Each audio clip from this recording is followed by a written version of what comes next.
Hello guys, நீங்கள் பார்த்துருது அனிமேட்லஸ் தமிழ். இந்த வீடியோவில் நம்ம என்ன பார்க்க போகிறோம்னா, my avatars path to greatness அப்படிங்கிற மான்வாவோட 22வது எபிசோடு தான் பார்க்க போகிறோம். இதுக்கு முன்னாடி போட்ட வீடியோட எக்ஸ்பிளனேஷன் பார்க்காதீங்க, பார்த்துட்டு வந்துருங்க. நம்ம சேனலுக்கு இப்போ தான் புதுசாக வரீங்கன்னா இதுக்கு முன்னாடி போட்ட வீடியோவும் செக் பண்ணி பாருங்க. சரி வாங்க வீடியோக்குள்ளே போகலாம். போன எபிசோடோட லாஸ்ட்டில் என்ன நடந்திருக்குன்னா, நம்ம ஹீரோக்கு ஃபைனல் பிளஸிங் கிடச்சி மைட்டி பாடி அப்படிங்கிற புது ஸ்கில்லும் கிடச்சிருக்கும். அப்புறமேட்டுக்கு நம்ம ஸ்கெலிட்டன் அவதாரம் ஜுடிகேட்டர் அப்படிங்கிறவங்களோட மைண்ட் இல்லத்தில் சண்டை போட்டுட்டு இருந்திருப்பான். நம்ம ஹீரோவும் அசால்ட்டாகவே அவனை தோக்கடிச்சிருப்பான். அப்புறமேட்டுக்கு நம்ம ஹீரோ ஒரு சோடா கூட்டிகிட்டு போய் ஒரு மேப்பை வாங்கி பார்த்துட்டு, என்னது இதெல்லாம் இந்த ஸ்கை பிரேக்கர்ஸ் தான் பண்ணீங்களா, நான் உங்களை சும்மா விட மாட்டேன்டா அப்படின்னு இருந்திருப்பான். இதோட போன எபிசோட் முடிஞ்சிருக்கும். சரி வாங்க இந்த எபிசோட்ல என்ன நடக்குதுன்னு பார்க்கலாம். இந்த எபிசோடோட ஸ்டார்டிங்லயே நம்ம ஹீரோவும் நான் இந்த மாதிரி நடந்திருக்குன்னு கொஞ்சம் கூட நினைக்கல, இது வெறும் சாதாரண ஆக்சிடென்ட்னு தான் நான் நினைச்சேன், ஆனா இதெல்லாம் பிளான் பண்ணி பண்ணிக்கிறானுங்க, நான் அவனுங்க யாரையுமே சும்மா விட மாட்டேன், அவனுங்க பண்ண அட்டாக்ல என்னோட மொத்த ஃபேமிலியும் இழந்துட்டேன், என்னோட லைஃபும் கிட்டத்தட்ட இழந்துட்டேன், அந்த ஸ்கை பிரேக்கர்ஸ் எங்க இருக்கானுங்க நான் சீக்கிரமா கண்டுபிடிக்கணும், ஆனா அதுக்கு முன்னாடி அவனுங்க எல்லாம் ரொம்பவே ஸ்ட்ராங்கா இருக்கானுங்க, அதுக்கு நான் என்னோட இன்ஃப்ளூயன்ஸை எக்ஸ்டெண்ட் பண்ணணும், இதுக்கு எவ்வளவு காலம் ஆனாலும் சரி,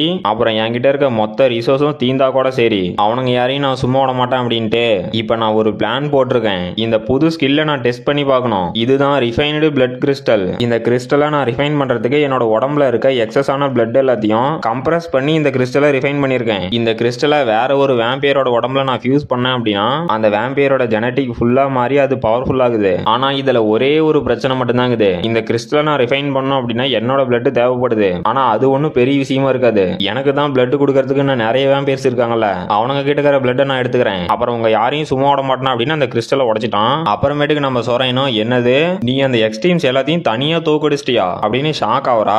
அப்ப அந்த டோர்ல யாரா இருந்தாலும் கதவை தட்டிட்டுவாங்க, அப்படி தட்டிட்டு வரலனா உங்க தலையை எடுத்துருவோம் அப்படின்னு போட்டுக்குது. அப்ப நம்ம சொல்றேனோ, ஏன்டா இதெல்லாம் நீ எப்படிடா பண்ண அப்படின்ட்டு, இப்ப நீ என் லீடரை பார்க்கணும்னு நினைக்கிறியா அப்படிங்கிறா. நம்ம ஹீரோவும், ஆமா நான் நிறையவே ஆல்பாவை கொன்னுட்டேன், ஆனா அதுல ஒரு சில ஆல்பா மட்டும் கொஞ்சம் வித்தியாசமா இருந்தானுங்க, அதை பத்தி நான் உன் லீடர்கிட்ட சொல்லணும் அப்படிங்கிறான். அப்ப நம்ம சொல்றேனோ, ஒரு நிமிஷம் நில்லுடா, நீ அங்க இருக்க முக்காவாசி ஆல்பாவை கொன்னுட்ட, அப்புறம் ஏதோ கொஞ்சம் ஸ்ட்ரேஞ்சா இருக்குன்னு வேற சொல்ற, அதை முதல்ல நான் வெரிஃபை பண்ணோம் அப்படிங்கிறா.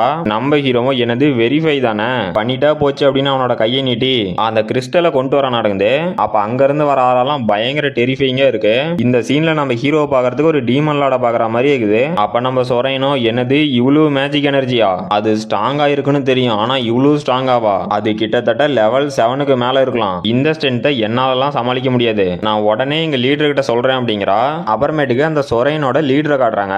அந்த லீடரும் ஒரு பொண்ணு தான். அப்ப அந்த லீடரும் நம்ம ஹீரோ கிட்ட, நீ அந்த எக்ஸ்ட்ரீம்ஸ் எல்லாத்தையும் தனியா தோக்கடிக்கணும்னு பாக்குற, அதுக்கு உங்ககிட்ட என்ன பிளான் இருக்கு, அப்புறமேட்டுக்கு அது என்ன பிளட் கிறிஸ்டல், அதை பார்த்து நான் உண்மையாவே ஷாக் ஆயிட்டேன் அப்படிங்கிறாங்க.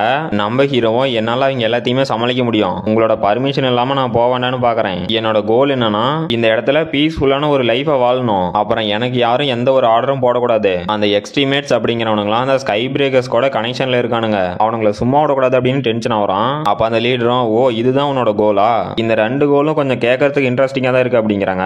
நம்ம ஹீரோவும், இது என்னோட ஒப்பீனியன் தான், இதை நீங்க எப்படி பாக்குறீங்க அப்படிங்கறதுல தான் இருக்கு அப்படின்ட்டு இவங்களை ஒன்னும் அவ்வளவு ஈஸியெல்லாம் கன்வின்ஸ் பண்ண முடியாதாட்டங்குது. இவங்க இதுக்கு ஒத்துக்கல அப்படின்னா இவங்க எல்லாத்துக்காதையும் முடிச்சுட்டு நானே பாத்துக்க வேண்டியதுதான் அப்படின்னு நம்ம ஹீரோ தான் புதுசா பிளான் போடுறான். அப்ப அந்த லீடரும் சரி ஓகே அப்படிங்கிறாங்க.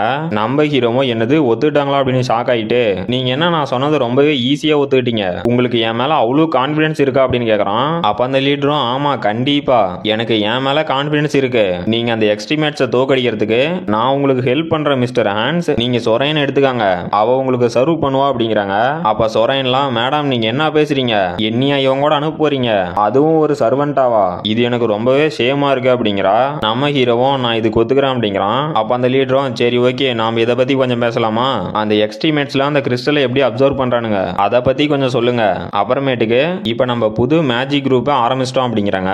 நம்ம ஹீரோவும், பர்ஃபெக்ட், இது நான் பிளான் போட்டதை விட ரொம்பவே நல்லா போயிட்டு இருக்கு, அந்த மீதி இருக்க எக்ஸ்ட்ரீமேட்ஸையும் நான் கொல்ல போறேன், அப்புறம் இப்ப ஒரு புது ஃபிராக்ஷனோட லீடராகவும் நான் மாறிட்டேன், என்னோட மொதல் ஸ்டெப்பே நான் அந்த பிளட் அலைன்ஸை கண்ட்ரோல் பண்ணணும் அப்படின்னு அந்த லீடர் கூட ட்ரிங்க் பண்றதுக்கு சேஸ் பண்றான். அப்புறமேட்டுக்கு நம்ம ஹீரோவும், கொஞ்சம் அமைதியா இரு, இதுல ஏதாவது தப்பு நடந்துச்சுன்னா உங்களுக்கு ஆபத்தா போயிடும் அப்படின்னு சொரையன்கிட்ட சொல்லிட்டு இருக்கான். சொரையனும் சரி ஓகே அப்படிங்கிறா. நம்ம ஹீரோவும், ஆல் ரைட் ஆரம்பிக்கலாம் அப்படின்னு அந்த பிளட் கிறிஸ்டலை சொரையனோட உடம்புக்குள்ள அமுச்சு விட்டான். சொரையனும் ஷாக் ஆயிட்டு, இந்த வலி, இந்த பிளட் கிறிஸ்டல் என் உடம்புக்குள்ள போனது எனக்கு ரொம்பவே ஹீட்டா ஃபீல் ஆகுது, அப்புறம் என்னோட பிளட் முன்ன இருந்ததை விட இப்ப ரொம்பவே ஃபாஸ்டா ஃப்ளோ ஆகுது, அது மட்டும் இல்லாம என்னோட மசில்ஸ் போன் எல்லாம் ஸ்ட்ராங் ஆகுறதை என்னால ஃபீல் பண்ண முடியுது, அப்புறம் இப்ப எனக்கு எப்படி இருக்குன்னா நான் ரீபோன் ஆன மாதிரி இருக்கு, என்னோட பாடி இப்ப டிஃப்ரெண்டா ஃபீல் ஆகுது அப்படின்னு சந்தோஷப்பட்டு இருக்கிறா. அப்புறம் நம்ம ஹீரோ சொரையனை பார்த்து, இந்த பிளட் கிறிஸ்டலை இவ அப்சர்வ் பண்ணதுக்கு அப்புறம் இவளோட ஸ்ட்ரென்த் அப்புறம் பவர் பவர் 30% இன்க்ரீஸ் ஆயிருக்கு. இது ஒன்றும் ரொம்ப மோசம் இல்லை அப்படின்னு எடுக்கிறான். அப்ப சொரைனும் எந்திரிச்சு நம்ம ஹீரோ கிட்ட லார்டு ஹென்ஸ் நம்ம அடுத்து என்ன பண்ண போறோம் அப்படின்னு கேட்கறா. நம்ம ஹீரோவும் என்னது லார்டு ஹென்ஸா, என்ன புதுசா மரியாதைலாம் சேர்ந்துக்குது அப்படிங்கிறான். அப்ப சொரைனும் நான் கரெக்டா தான் சொல்றேன், நீங்க தான் என்னோட லார்டு, நாம தான் புது கிளானை கிரியேட் பண்ணிட்டோம்ல, நீங்க லார்டா இருந்துக்காங்க, நான் உங்களுக்கு கீழே இருந்துக்கிறேன், அப்புறம் நமக்கு கீழே என்ன 2-3 பேர்த்த சேர்த்திக்கலாம் அப்படின்ட்டு நாம இப்ப கிளான ஆரம்பிச்சா மட்டும் போதாது, அதுக்கு கரெக்டான ஒரு பேரும் கொடுக்கணும் அப்படிங்கிறா. நம்ம ஹீரோவும் என்னது பேரா, அதை நான் யோசிக்கவே இல்லையே, அதுதானே நம்ம கிளானோட முக்கியமான பார்ட்டு அப்படின்ட்டு நம்ம ஹீரோ சொரைனை பார்த்து நம்ம கிளான்ல இருக்க எல்லா வேம்பியர்ஸும் பிளட் கிறிஸ்டலை எப்படியும் அப்சர்வ் பண்ணுவாங்க, அவங்க எல்லாம் மத்தவங்களோட பிளட் அப்சர்வ் பண்ணி மியூட்டட் வேம்பியரா மாறுவாங்க, கிட்டத்தட்ட என்ன மாதிரி ஒரு ஹைபிரிட் வேம்பியரா மாறுவாங்க அப்படின்ட்டு நம்ம கிளானோட பேரு ஹெட்ரோசிஸ், நம்மள இனிமே எல்லாருமே ஹெட்ரோசிஸ் அப்படின்னு தான் கூப்பிடுவாங்க. இப்ப மீதி இருக்க எக்ஸ்ட்ரீமேட்ஸோட கதையை முடிச்சு நாம இந்த பிளட் அலைன்ஸ்ல மோஸ்ட் பவர்ஃபுல்லான கிளானா மாறணும், அதுக்கான வேலையை ஆரம்பிக்கலாம் அப்படின்னு நம்ம வேம்பியர் அவதார் பிளான் போடுறோம். அப்புறமேட்டுக்கு நம்ம ஒரிஜினல் ஹீரோவை காட்டுறாங்க.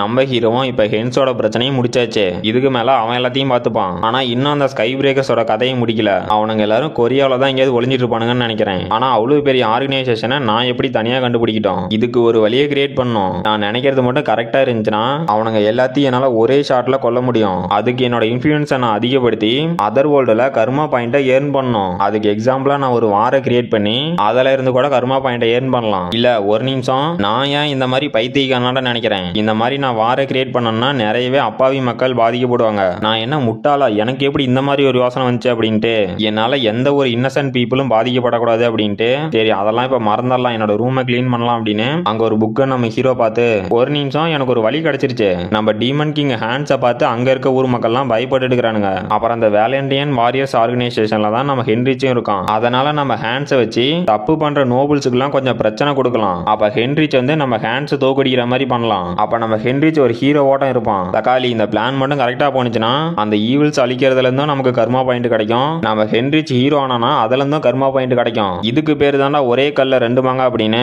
சரி இப்ப ஆரம்பிக்கலாம். டே ஹார்லி, இப்ப நீ ஷைன் ஆக வேண்டிய நேரம்டா அப்படிங்கிறான். இது வந்து நம்ம ஹீரோவோட 5வது அவதாரு, பேரு ஹார்லி. இந்த அவதாரோட யூனிக் ஸ்கில் என்னன்னா அடாப்டபிலிட்டி. நம்ம ஹீரோவோட இந்த அவதாரு எந்த ஒரு சிச்சுவேஷனுக்கும் ரொம்பவே சீக்கிரமா அடாப்ட் ஆகிற மாதிரி ஒரு பயங்கரமான ஸ்கில் தான் இருக்கு. நம்ம ஹீரோவும் நம்ம ஹார்லி அவதாரை பார்த்து இவனோட இந்த ஸ்கில்லை நான் இம்ப்ரூவ் பண்றதுக்கு பயங்கரமா அவனுக்கு ட்ரைனிங் கொடுக்கணும், இப்ப இதை எப்படி இம்ப்ரூவ் பண்றது அப்படின்னு யோசிச்சுட்டு நான் இதை பண்ணா கரெக்டா இருக்கும் அப்படிங்கிறான். அப்புறம் நம்ம ஸ்கெலிட்டன் அவதாரம் இதுதான் அந்த பிளேஸ், நான் இந்த ஸ்கை பிரேக்கர்ஸை கண்டுபிடிக்கும் போதுதான் இந்த பிளேஸையும் கண்டுபிடிச்சேன், இது வந்து ஒரு அண்டர் கிரவுண்ட் லேப், இந்த லேப்ல இவனுக்கு என்ன பண்ணிட்டு இருக்கானுங்கன்னா டீமனோட பார்ட்ஸ் எடுத்து ஹியூமனோட உடம்புல அதை மெர்ஜ் பண்ணிருக்கானுங்க.